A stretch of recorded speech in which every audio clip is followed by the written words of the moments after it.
Hola a todos. Gracias por ver este video. Subo contenido nuevo cada día y me esfuerzo para que las historias les lleguen al corazón. Si te gusta, suscríbete y dale like. Eso me ayuda mucho. Gracias por tu apoyo. Vamos a empezar. Parte 1. El golpe en silencio. La noche en Granada tenía ese brillo extraño, que solo aparece cuando la ciudad duerme. Pero alguien todavía ríe demasiado fuerte. En un balcón estrecho del Albaicín, 2 copas de vino tintinearon, y una risa femenina se cortó de golpe por un beso. Clara no se apartó. A pocos kilómetros, bajo las luces frías de un hospital, Hugo Fernández terminaba su guardia. Su bata todavía olía a desinfectante cuando vibró su teléfono. Miró la pantalla sin prisa, como si no esperara nada especial. Pero al abrir el mensaje, el aire en su pecho se hizo pesado. Me he enamorado de otro. Lo nuestro terminó. No había emoticonos, ni disculpas, ni largas explicaciones. Solo esa frase, seca, limpia, cruelmente eficiente. Hugo parpadeó 2 veces, sin cambiar el gesto. ¿Un compañero? Al verlo inmóvil, preguntó, ¿todo bien? Hugo se obligó a sonreír. Perfecto. Su voz salió firme, casi irónica. Pero al dejar el móvil boca abajo sobre la mesa, su silencio fue más fuerte que cualquier palabra. El pasillo parecía de repente un túnel, y cada paso resonaba como si lo hiciera solo en el mundo. Mientras tanto, en ese balcón iluminado por las farolas antiguas, Clara seguía riendo bajito, como si lo prohibido fuese una melodía demasiado dulce para callar. Ella no sabía que, en ese mismo instante, alguien ya había leído la confesión que lo cambiaría todo. El contraste era brutal. Un beso escondido en la penumbra, y un hombre frente a una verdad escrita en letras cortas. ¿Qué haría Hugo? Ignorarlo, enfrentarlo, guardárselo. Nadie podía adivinarlo aún. La historia acababa de comenzar, y el silencio de Hugo resultaba mucho más inquietante que cualquier grito. Parte 2. Los 5 años, que parecían eternos. El amanecer en Granada llegó sin pedir permiso. Hugo, aún sin dormir, caminaba por el Paseo de los Tristes, mientras la ciudad despertaba con el murmullo del río Darro. Todo le parecía irreal, 5 años invertidos en un sueño. Y ahora aquel mensaje lo reducía todo a cenizas. Recordó con precisión quirúrgica la primera vez que vio a Clara. Fue en Madrid, en la azotea de un edificio en Lavapiés. La música sonaba baja.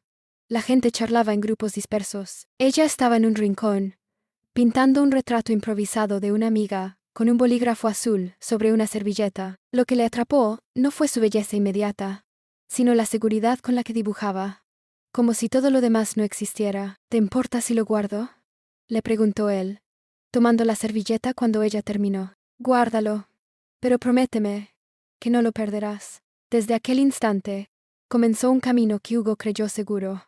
Viajes breves por Andalucía, cenas largas, noches de proyectos compartidos. Ella le hablaba de su futuro como pintora, de exposiciones en Buenos Aires, en Lisboa, en cualquier parte. Y él, confiado, la sostenía. Con el tiempo, el romanticismo se volvió costumbre. Los gastos crecían. Materiales, alquiler de un estudio en el Realejo, invitaciones a cenas con galeristas. Hugo nunca lo llamó gasto. Siempre lo pensó como inversión. Cuando alguien le insinuaba que se excedía, respondía, no es dinero, es futuro. Clara sonreía y repetía como un estribillo. Cuando llegue mi momento, lo devolveré todo. Pero ahora, en ese paseo gris, Hugo entendía que las promesas no eran más que palabras dibujadas en el aire, y la pregunta que no podía callar era simple y cruel. ¿En qué momento dejó de ser amor para convertirse en otra cosa? El eco de esa duda lo acompañó como una sombra, presagiando que lo peor aún estaba por llegar. Parte 3. Las grietas ocultas. Unos días después, Hugo se sentó en un café pequeño de la Plaza Nueva. Había llevado consigo una carpeta con facturas y movimientos bancarios, intentando poner en orden lo que antes no necesitaba explicación. Con cada hoja, las piezas encajaban en un rompecabezas incómodo. Cenas en hoteles donde él nunca estuvo, compras de ropa que no había visto en su armario, viajes a Sevilla en fechas en que Clara le juraba estar en su estudio. El corazón le latía, pero la rabia nunca apareció. Lo que sentía era distinto, una mezcla extraña entre decepción y desconcierto. ¿Cómo pudo no verlo? Mientras bebía su café, recordó una escena de meses atrás, Una inauguración en una galería de arte en el centro. Clara apareció radiante, acompañada de un hombre al que presentó como Adrián, un marchante joven con contactos en Barcelona. Durante la noche, Hugo notó cómo los dos se alejaban en medio del bullicio. Apenas un instante, una esquina del pasillo, y un beso que nadie parecía mirar, excepto él. Ese recuerdo regresaba ahora con una claridad brutal. Entonces había decidido callar, convencido de que no era lo que parecía. Ahora entendía que aquella fue la primera grieta visible de un muro que llevaba tiempo resquebrajado. El golpe definitivo llegó una tarde cualquiera, cuando una mujer elegante se presentó en su despacho del hospital. Era abogada. Con un tono correcto, le informó de algo inesperado. Clara aseguraba estar embarazada. En Smiling as proles bango. En nada la que en proles milingüentesanda. La noticia lo dejó frío. No negó, no confirmó, simplemente escuchó. Pero al revisar las fechas, descubrió que algo no cuadraba. Si las cuentas eran correctas, era muy probable que él no fuera el padre. Cerró la puerta del despacho y se quedó solo, mirando la ciudad desde la ventana. La certeza era insoportable. Lo que Clara había destruido no era solo una relación. Era la confianza que sostenía toda su vida. La duda sobre aquel hijo abrió un abismo que lo arrastraba hacia lo desconocido. Parte 4. Entre dudas y silencios. Las semanas siguientes se volvieron un laberinto sin salida. Hugo trabajaba en el hospital con una precisión automática, como si cada paciente fuese un salvavidas que lo mantenía a flote. Pero al regresar a casa, el silencio lo golpeaba con una fuerza insoportable. Cada rincón estaba impregnado de Clara, sus pinceles olvidados en un vaso, una bufanda colgada detrás de la puerta, la fragancia tenue que aún quedaba en las cortinas. Intentó hablar con ella. La citó en un bar discreto cerca de la estación de tren.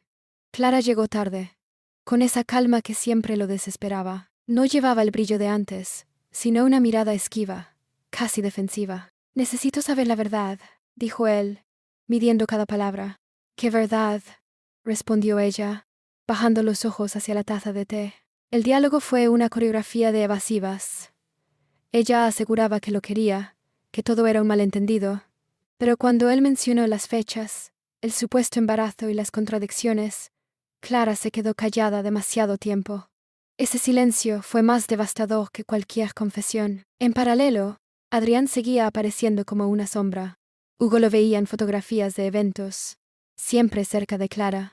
Nunca había una prueba concluyente, pero la cercanía resultaba evidente. Y lo peor era la sensación de que todos lo sabían, menos él.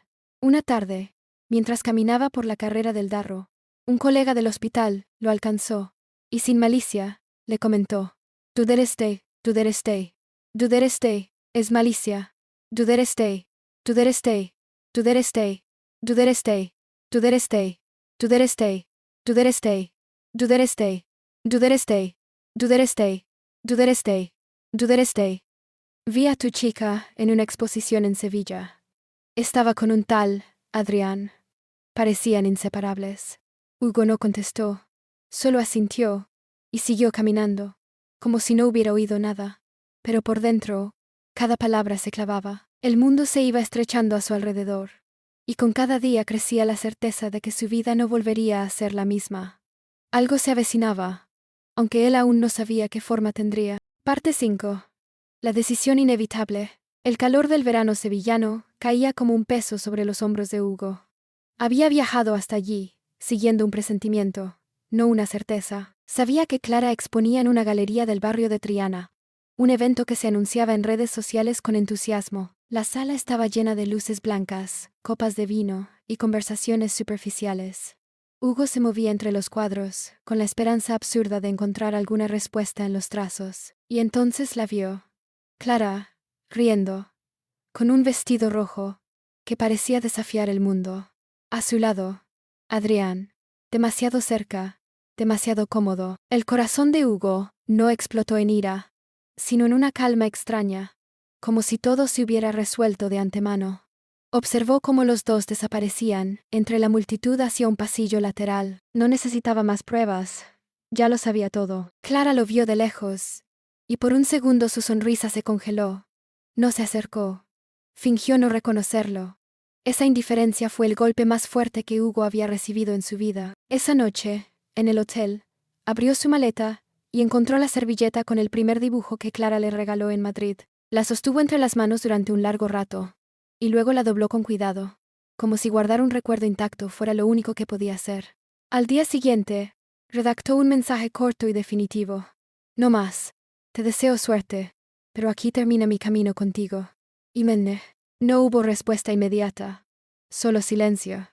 Mientras el tren lo llevaba de regreso a Granada, miró por la ventana y sintió que todo lo que había sostenido durante años se desmoronaba, pero al mismo tiempo aparecía una sensación nueva, la certeza de que debía enfrentarse a la vida sin Clara, aunque el precio fuera perder una parte de sí mismo. El viaje no era de kilómetros, sino de despedida, y todavía quedaba lo más doloroso: aceptarlo. Parte 6. La última imagen. Meses después, Hugo paseaba por el Albaicín, con la sensación de que algo siempre quedaba pendiente. Las calles estrechas y empedradas olían a tierra mojada, después de la lluvia reciente. Cada paso parecía resonar con los recuerdos que todavía llevaba dentro. Risas en plazas, cafés compartidos, discusiones calladas y promesas olvidadas. Al doblar una esquina, su mirada se detuvo en la vitrina de una pequeña galería que nunca había visitado. Entre piezas modernas y retratos desconocidos, colgaba un cuadro que lo paralizó. Era el dibujo de su antiguo apartamento en Granada. El salón con sus muebles, la luz entrando por la ventana, y en un rincón, el estudio de Clara, con sus pinceles alineados. La escena estaba vacía, silenciosa, pero era imposible no sentir la presencia de lo que había sido. Hugo se quedó contemplándolo largo rato, sin intención de entrar. Por un momento, cerró los ojos y dejó que la memoria hiciera su trabajo. Recordó cómo comenzó todo: el primer trazo, la primera conversación, el primer beso, en aquella terraza. Todo parecía tan cercano, como si aún pudiera tocarlo, y al mismo tiempo, tan lejano que dolía. Un pensamiento lo atravesó. Clara había seguido su camino, y él había seguido el suyo, cada uno con su verdad, con sus decisiones, sin posibilidad de retroceder. Y entonces, algo extraño ocurrió. Una sonrisa leve, casi imperceptible, se dibujó en sus labios. No era alegría, tampoco alivio.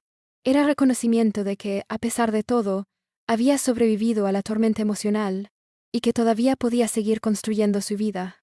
Hugo dio un último vistazo al cuadro, respiró hondo y continuó caminando. La luz del atardecer bañaba las calles, reflejando dorados y sombras que cambiaban con cada paso.